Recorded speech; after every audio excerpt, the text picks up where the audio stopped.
YouTuber ప్రశ్న రావణ్ జనసేన అధినేత, deputy CM Pawan కళ్యాణ్‌పై మాట్లాడిన మాటలు జనసేన నాయకులకు ఆగ్రహ జ్వాలలు రేకెత్తిస్తున్నాయి. ప్రస్తుతం ఇదే విషయమై మనతో మాట్లాడడానికి డీసీఎంఎస్ చైర్మన్ చాగంటి మురళీకృష్ణ ఉన్నారు. ఆయనతో మాట్లాడదాం.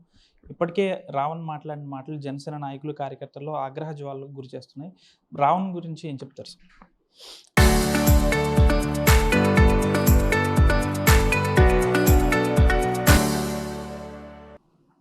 రావణ్ అనే వ్యక్తి మతాల మధ్య విద్వేషాలు రెచ్చగొట్టే విధంగా ఏం మాట్లాడతాడంటే, సనాతన ధర్మం అంటే విలువ తెలుసా అని అడుగుతున్నాను నేను.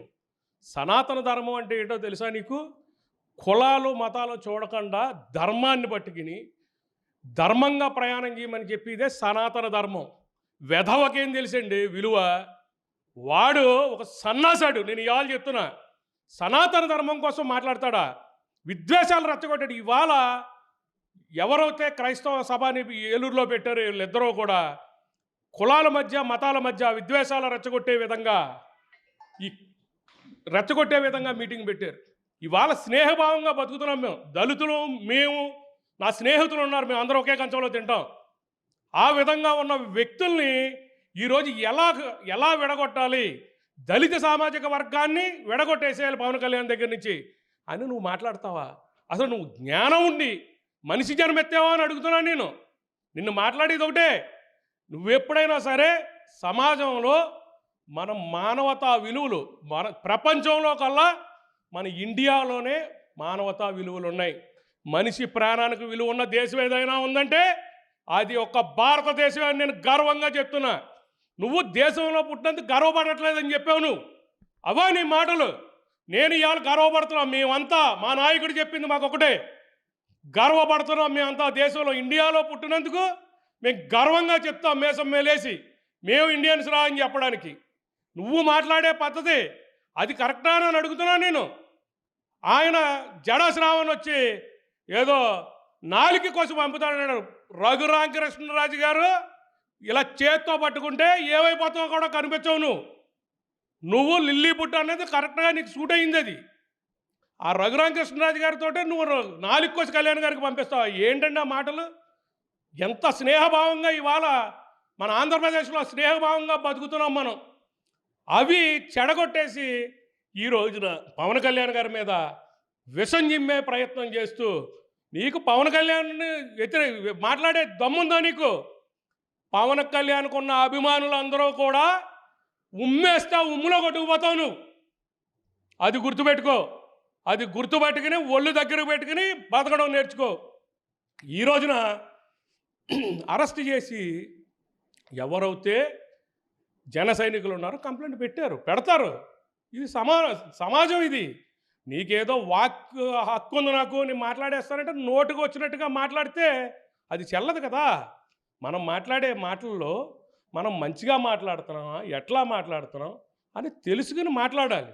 నువ్వు తప్పుగా మాట్లాడినప్పుడు నీ మీద కేసులు పెడతారు. కేసులు పెడితే పోలీసులు అరెస్ట్ చేస్తారు. వాళ్ళ ధర్మం వాళ్ళు నిర్వర్తిస్తారు. అది తప్పు.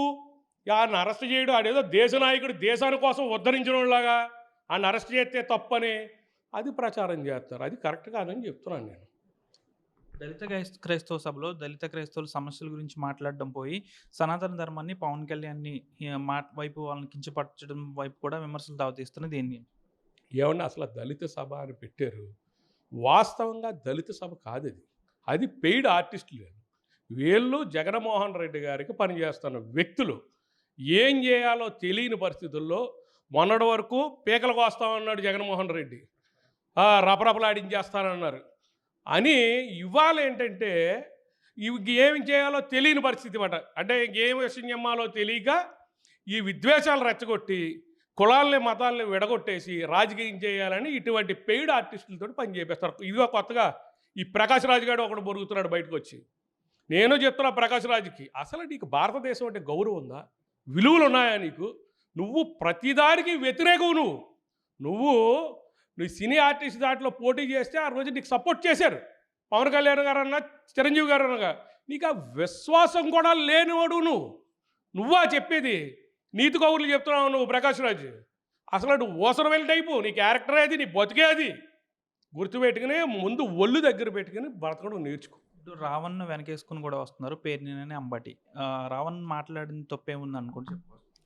ఏవండి, పేరు నాని అనే వ్యక్తి మొన్న పవన్ కళ్యాణ్ గారు ఆ కుర్రోడికి బాగోలేదని వెళ్తే ఏదో ఆ కుర్రోడు కౌరంపించాడు, ఈయన ఇల్లొచ్చాడు అని ఎటకరించి మాట్లాడుతున్నాడు. అసలు ఆ పేరు నాని జ్ఞానం ఉందా? ఇంగిత జ్ఞానం ఉన్నవాడు ఇవాళ ఆ కుర్రోడు మరణిస్తే మేమంతా బాధపడ్డాం. ఇవాళ చూసి మాకు అసలు పొద్దున్న నుంచి మాకు మైండ్ పని చేయట్లే. ఆ కుర్రోడిని మన కళ్యాణ్ గారు చూసి వచ్చాడు, ఇవాళ పోయాడు పాపం ఆ కుర్రోడు. ఆ కుర్రోడు శివైక్యం చెందాడు. ఎందుకంటే ఆ కుర్రోడు కోసం మేము అందరూ బాధపడుతున్నాం. నువ్వా? నీకు అసలు జ్ఞానం ఉందా? నువ్వు నీ పిల్లలకి నువ్వు ఇదే నేర్పేది, ఇదా నువ్వు చెప్పేది? వెనకాల సమాజానికి ఏం చెప్తున్నావు నువ్వు? ఆయన వెళ్ళి చూసొస్తే తప్ప ఏంటండి తప్పు? ఆ కుర్రోడు చూడాలనుకున్నాడు కళ్యాణ్ గారు, ఈయన చూసాడు, చూసొచ్చారు, అది కూడా విమర్శించావు. నీ బతుకు అంతే. ఇవాళ రావణ్ సపోర్ట్ చేస్తున్నావు అంటే నువ్వు ఎవరైతే పవన్ కళ్యాణ్ తిడతారో వాళ్ళందరినీ నువ్వు సపోర్ట్ చేస్తావు అన్నమాట. భవిష్యత్తులో ఎలాంటి వ్యాఖ్యలు చేయకుండా ఉండాలంటే ఎటువంటి చర్యలు తీసుకోవాలంటారు ప్రభుత్వం? ఏమంటే ప్రభుత్వం తరపున పోలీసులు వాళ్ళ పని వాళ్ళు చేస్తున్నారు. ఎదవకి తగినట్టుగానే పరిష్కారం చేయాలి. ఏదైనా సరే ముళ్ళుని ముళ్ళుతోటే తీయాలి. మంచిగా చెప్తే ఎవడో వినడు. ఇదిగోండి ఈరోజు ఆడు మాట్లాడాడు, కేసులు పెట్టారు, తీసుకెళ్ళి లోపల పడేశారు. అంతే, చట్టం దాని పని అది చేసుకుపోద్ది. అలా చేస్తేనే ఇటువంటి వెధవలు, నేను ఇవాళ చెప్తున్నా, ఇటువంటి సన్నాసి వెధవలు ఎవడైనా ఉన్నాడంటే వాళ్ళ ఒళ్ళు దగ్గరెట్టుకుని బతుకుతారు. ఎవరైతే ప్రశ్న రావణ్ యూట్యూబర్ ప్రశ్న రావణ్ ఉన్నారో తను మాట్లాడిన మాటల వెనక వైసీపీ నాయకుల హస్తం ఉందంటున్నారు. అంతేకాకుండా తను మాట్లాడిన మాటలకు ప్రస్తుతం శిక్ష అనుభవిస్తున్నాడని, భవిష్యత్తులో ఎలాంటి వ్యక్తి కూడా ఎలాంటి మాటలు మాట్లాడకుండా ఉండాలంటే ప్రశ్న రావణ్ యూట్యూబర్కి కఠిన శిక్ష విధిస్తేనే కానీ భవిష్యత్తులో ఎలాంటి మాటలు ఎవరు కూడా మాట్లాడకుండా ఉంటారని చాగంటి మురళీకృష్ణ స్పష్టం చేస్తున్నారు. వీడియో జర్నలిస్ట్ వెంకటరమణతో మనోజ్, RTV నర్సాపురం నుంచి.